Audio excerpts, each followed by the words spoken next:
welcome back. Thank you so much for clicking on this video. This video is about Russia, Africa, and Burkina Faso. Last week it was Russia Health Week, and many of European countries, African countries, including Burkina Faso, were there. So they shared this information with us. Burkina Faso Health Minister explained to them what is going on in their country, what the president is doing to help the citizens. Yes, including the mobile clinic and all the achievement, the employment of or recruiting of more nurses as well. Please listen and I'll be back. Thank you for your time. The Burkina delegation participated in the Russian Health Week, led by the ministerial department head. Minister Karl Goku shared Burkina Faso's public health policy experience during a high-level panel with participating countries. Different directions, one goal, that's the objective of the high-level panel in its quest to develop public health for the benefit of the population. Several European and African countries, including Burkina Faso, gathered around the table to share experiences. Invited to talk about the country's progress and expectations in the health field, Minister Lucien Kaguku looks back on 4 key areas of health policy. Captain Ibrahim Traore's government recruited 15,000 community-based health workers last year, and we also set up mobile clinics, which enable even the most remote areas to have access to mammography. Once again, under the leadership of President Traore, we have launched the Presidential Initiative for Health for All. This will enable us to raise the overall level of our technical facilities.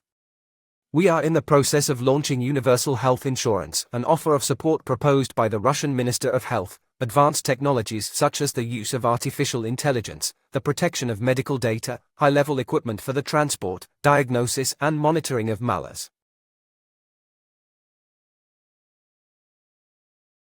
Thank you, families, for listening up to this stage. After the summit, the Burkina Faso delegates, the ministers, they met with the Russian counterparts here, as they always do, talking to details what is going on. Because, during the meeting, the large session, it's included a lot of countries. I even saw Uganda there. Yes, so there are things that they have to do secretly when it comes to the AES. And during this meeting, they promised to help them more achieve their goal in health by recruiting more of the Burkinabe nurses to Russia to study, to exchange studies as well, to do more research as well in Burkina Faso. I think it's a good initiative. Family, listen to this one as well, and I'll be back.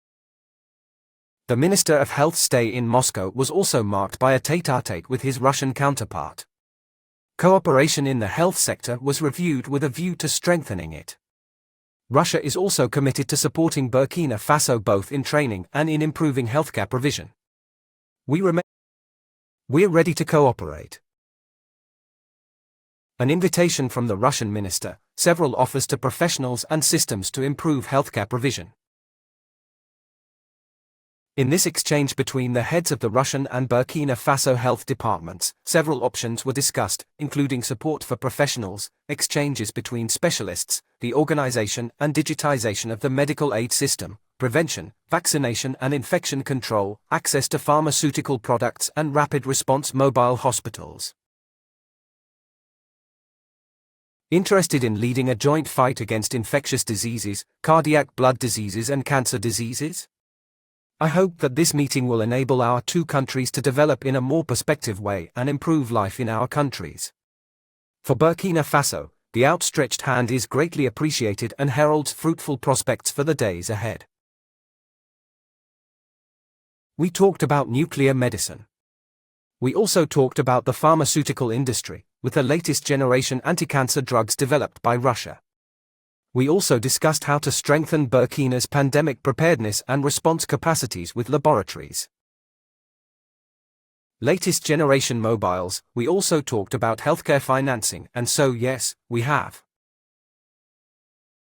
We finally came to the conclusion that we had to reconcile all this within the framework of an agreement, a memorandum of understanding, a number of priorities, including preparedness, prevention, and response to the resurgence of epidemic diseases, as well as mobile laboratories for diagnosing infections, are invited to Russia in this exchange of good practices for participation.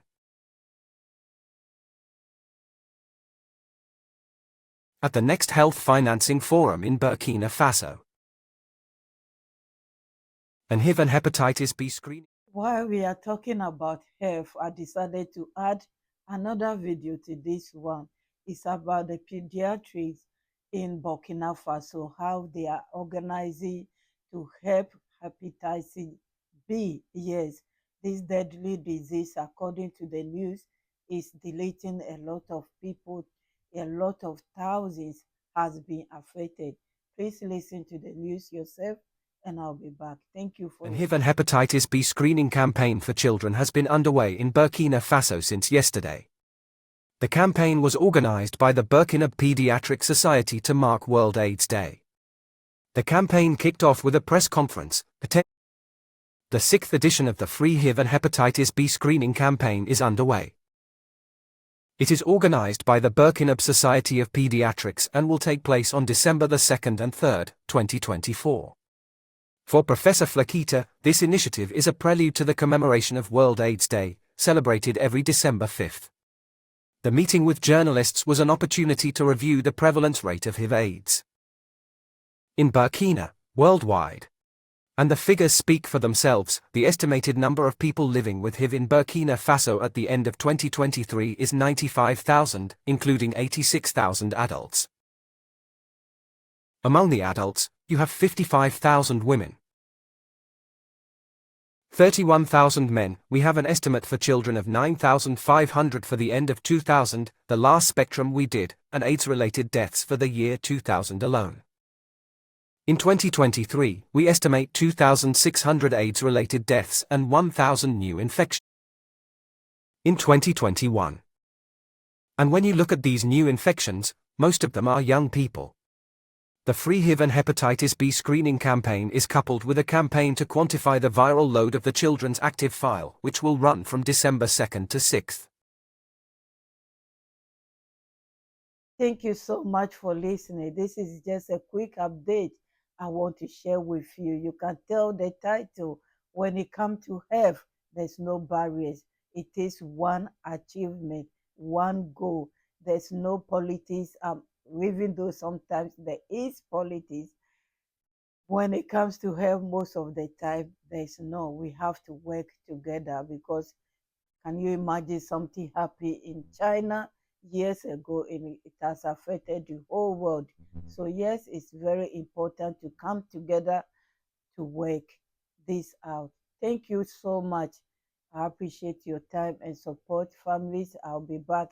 Credit to RTB News and ORTM. See you soon. Stay blessed.